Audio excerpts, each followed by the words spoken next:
What is your heart behind this? How did this start? What are these two talking about, right? So where is this podcast going? And podcast is all coming from is from stuff that's directly from the books. Both books were written for everybody. What's going on? You have some really cool stories about that. What are these giants in the Bible, and is there scientific evidence of them? And it just one thing led to another, and ultimately it led all the way to a telescope farm run by the Vatican. It's still there today on a mountain outside Tucson, Arizona, called Mount Graham. Hello, I'm Trisha Flagg. Welcome back. Today's episode is going to be so much fun because we are going to talk about the heart behind the Lucifer Project and Lucifer Project Mysterion, why it got all started, why we've been talking about really bizarre... Yes, we have weird topics on this podcast. Yeah. Thank you. I got a little tongue-tied there. But anyways, why don't you get us started, John, about what is your heart behind this? How did this start? What's going on? You have some really cool stories about that. Yeah, so, first, I think maybe we should talk about why this podcast even exists. What are we doing here? Because people got to be wondering, all right, so who are these people? They started off talking about the age of the earth, and then they're talking about this age of Lucifer, and then Lucifer's flood.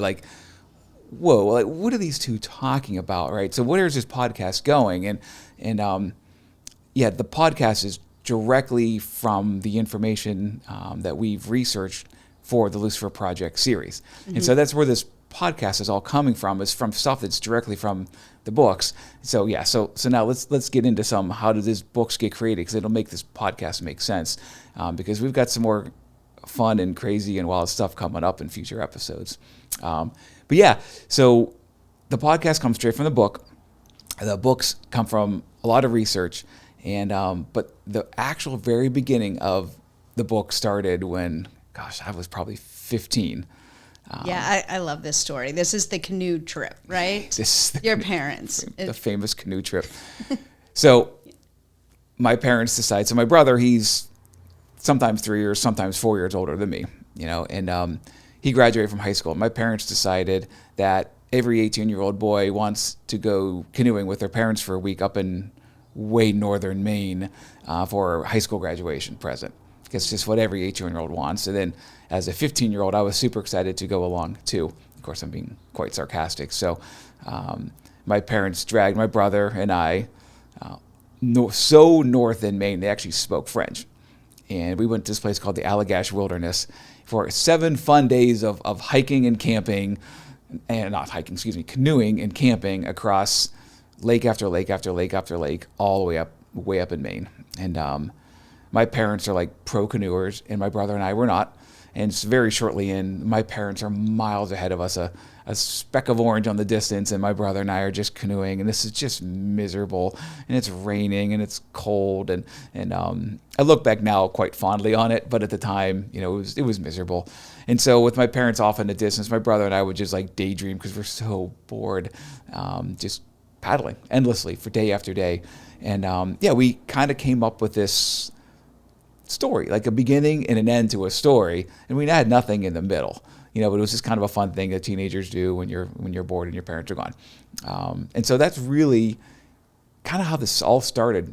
I was literally 15 years old. We came up with a beginning and an end of a book, had nothing more, and that was that. But there are many funny stories from that trip. I remember I think it was around the time we were thinking up this storyline, this storm rolls in. My parents were literally miles ahead. We could barely see them in a distance, and this storm starts to roll in. We're in the middle of this lake, huge lake. The wind comes up, the waves come up. Waves starting to crest over this canoe, and we're taking on water. We didn't even think to bother going to the shoreline. We're just paddling away, talking about the beginning and end of this book. And this ranger eventually comes up in a speedboat. It's what are you two dummies doing? Get over to the shoreline. You're going to sink. And oh, geez. And then I remember another point, my brother and I bent the canoe around a rock. Anyways, long story short, that's where this book kind of started from. Survived it. We did, somehow. Good. I don't know how. Yeah.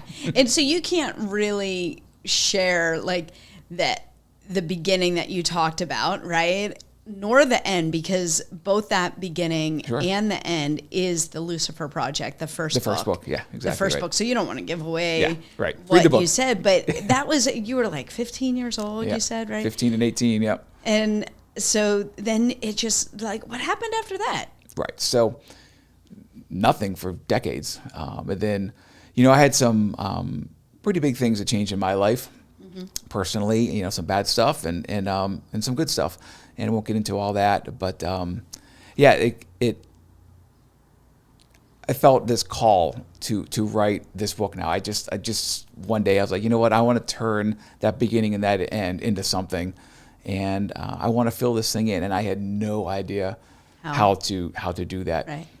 But I will say that beginning and the end, it did involve alien life, like sentient alien races and outer space battles and all that kind of fun stuff. And so you and I at this time, I'd gone through some major changes and went from being an agnostic to becoming a Christian in this phase. And I remember you and I were doing some Bible studies with this gentleman who's become my spiritual father. And I went to him one day. We used to go to a class with him. Well, we still do. And I remember asking him if he could meet with us privately. And so, can I interject something here? I know it was very important to us, since you had this like alien theme and you were wanting to finish this book that was a sci-fi related, and it's so much more than just sci-fi. Right. So much more. It Sure. ended up to be all kinds of things in it, which is really cool. But so now you are no longer an agnostic. You don't have like an atheistic thinking. You are now a believer, you know. And I remember it being very important to both of us to maintain the integrity of the Bible, of the Old Testament and the New Testament, which is very clear. There's no room there for alien life. Yeah, it would be difficult. They don't talk about that. So if you're going to have this fictional story, you have aliens in it, it's like how do we maintain, we don't compromise on the Word of God, on the Bible, that's so important to us. And that was this question that you posed to Dr. Richards. And it was more than that too, because I remember thinking at the time, well, because what you just said, I'm glad you brought that up, because the Bible, I mean, does it leave room for aliens? I suppose it could, but I think just a general reading of the Bible, it really doesn't lay out too much room for sentient races out there.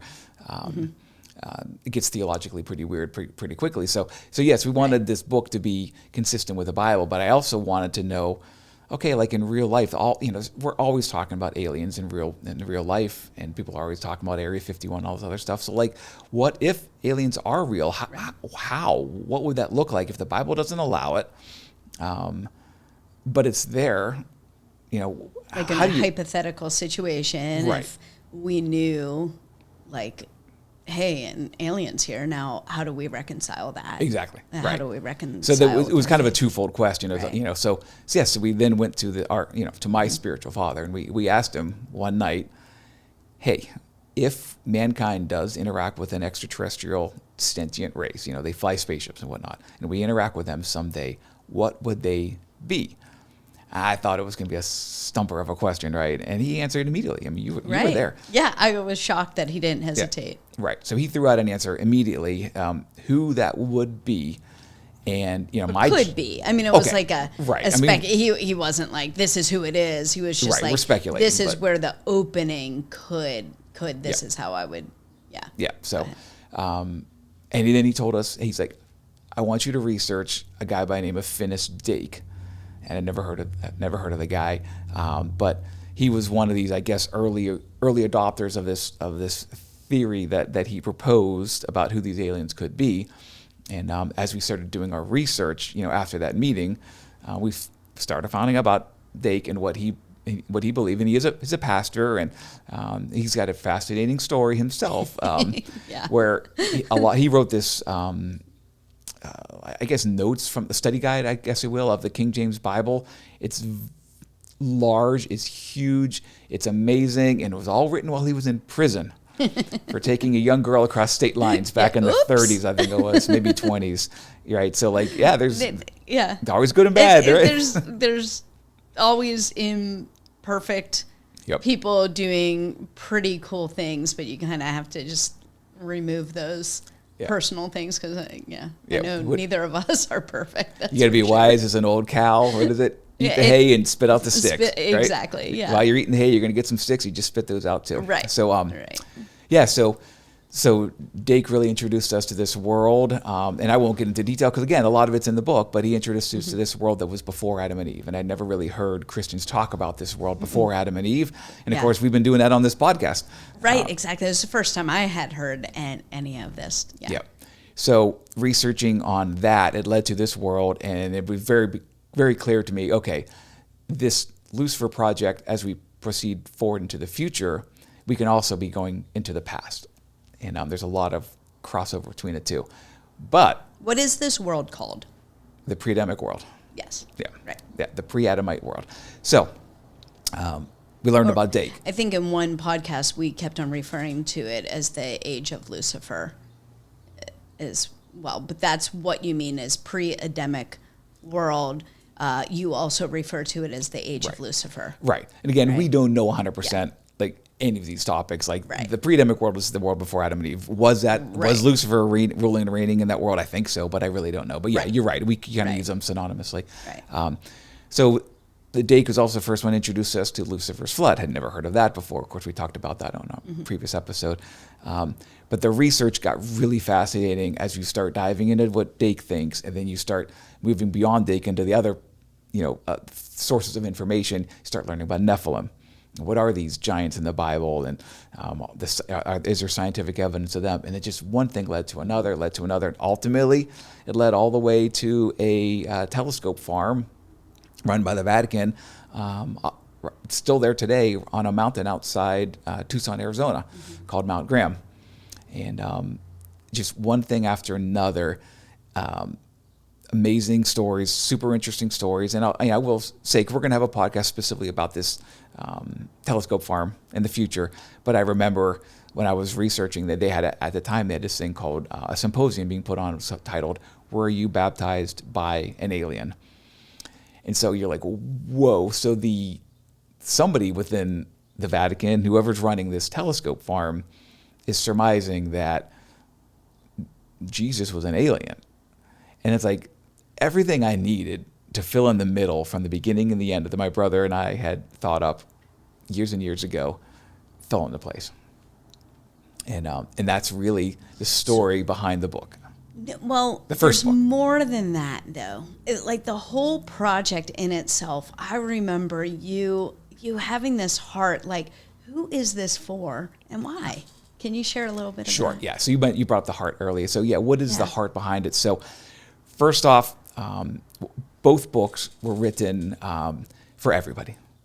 They're if you love sci-fi, you're going to love it. If you're a man or a woman, you're going to love it. If you're religious or not religious, you're going to love it. There's all kind of content for everybody in there. It's fun. It's engaging. This is PG rated. This is good for any age. I would say 13 and above, and maybe those advanced readers and 9 years old or whatever, they're going to like it. It's appropriate. Yeah. There's nothing real. Right. There's nothing inappropriate in there. They're fun. It's a fun read, and it's not just all science fiction. There's a lot of stuff. It's about mankind's first interaction with a sentient alien race. So yeah, are there space and space battles and that kind of stuff? Of course there is. It makes it fun, right? Yeah. But there's also, like, how does mankind interact? What do government agencies, how do they operate? How do the military operate in this theoretical future? So yeah, it's all in there. So that's like first. It was just like, let's just write some books that are a lot of fun, that people are going to enjoy. But there is another part to it. The second part, which is what you're bringing up, is there throughout the Lucifer Project books, we do introduce, just crack open the door to this idea that there's a spiritual realm, that there's a good, that there's an evil, that there's a holy God, and then there's a corrupt Satan. And we, as human beings, need to navigate ourselves in that world of good and evil, and for our own future. And so these books aren't trying to tell you anything. Everybody gets to make up their own mind where they land on all these topics of spirituality. But I wanted to at least crack open the door so that people could at least think about that topic. Because for themselves. For themselves, absolutely, for themselves. And so we just crack open the door. And this book is not filled with Christian themes all throughout the book. And it's not a Christian book. Right? They're books. They have some Christian content in them. Absolutely. I'm not going to try to deny that. There's definitely some spiritual content in there. I'm not denying that. But it's not the whole book. They're fun. But I really want people, like, if I could have my way, because it happened for me. If there's two people having a conversation and one of them's like a believer in this spiritual realm and God and Satan and some of you isn't, I want everybody to just ask this question: what if you're wrong? And you mean after death? Well, what I mean is, like, so I, as a Christian, if I'm wrong, let's say that there is no spiritual realm, there is no God, there is no Satan. All this stuff is just made up. No heaven, no hell. Right. All of it's just not accurate. And when I die, I'm wrong. And so I don't get to go to heaven. I just become the dust of the earth, and that's it. So what are the ramifications of that in my life that I'm living now?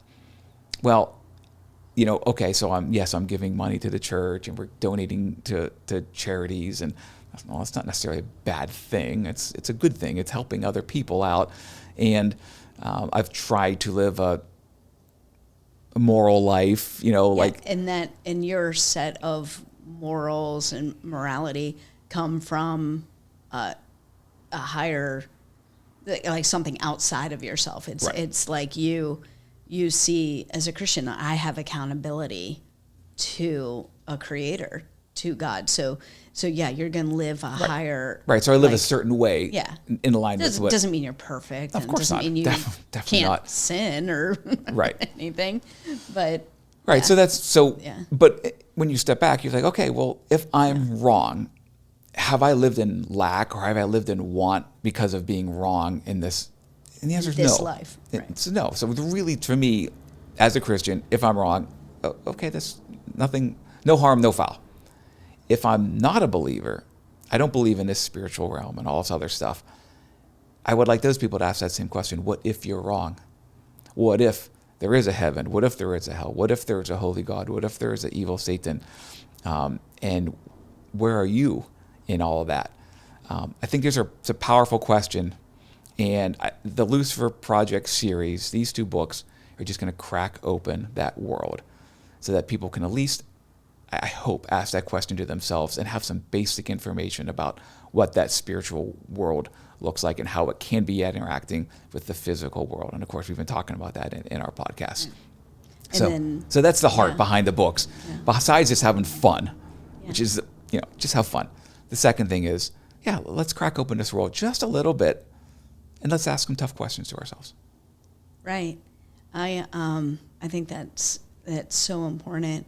And like you said, if you're wrong, so you lived a good life, you're at peace, you're in joy, but you die, you become the dust of the earth. But if a non-believer is wrong, then there's ramifications. There's ramifications, yes. Like going to hell or going to heaven, and it would be absolutely devastating to find out that you're wrong after death. Yeah. So hopefully people will just ask that tough question for themselves and think through and make their own decision, but make it an educated decision. And I think this book, while you're getting a really fun read, you can at least start to pose some of those questions, have some education on it. But I want to spin this thing back to where we began. This podcast that we're doing, this Lucifer Project Series podcast, is all, we're talking about the crazy stuff that are in these two books. And it's so much fun, from this telescope farm we talked about in Tucson to to a NORAD base in Cheyenne Mountain, to a field in Montana, to the Temple Mount in Jerusalem, Nephilim, aliens. It's all in there. And so we're going to be talking about, you can only go so far in the book. You don't want to bore people, but this podcast, we can go a little bit deeper.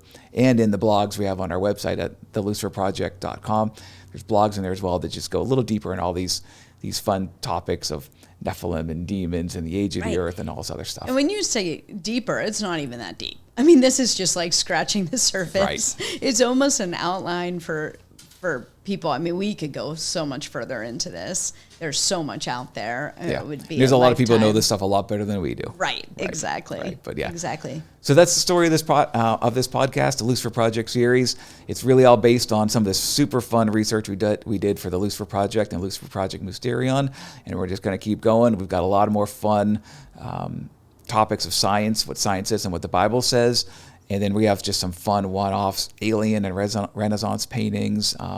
We might even be talking about these crazy things, these horns, these shofar horns, and that's a lot in book 2, the Mysterion book. It has a lot about the shofar horns. We're going to talk about all this stuff in this podcast, so it'll be fun going forward. So keep listening. Right. Definitely keep listening to it. As John said, we have a lot already posted on our YouTube channel, so please check those things out. And if you enjoy it, please subscribe, and hit that notifications bell so you don't miss any great content.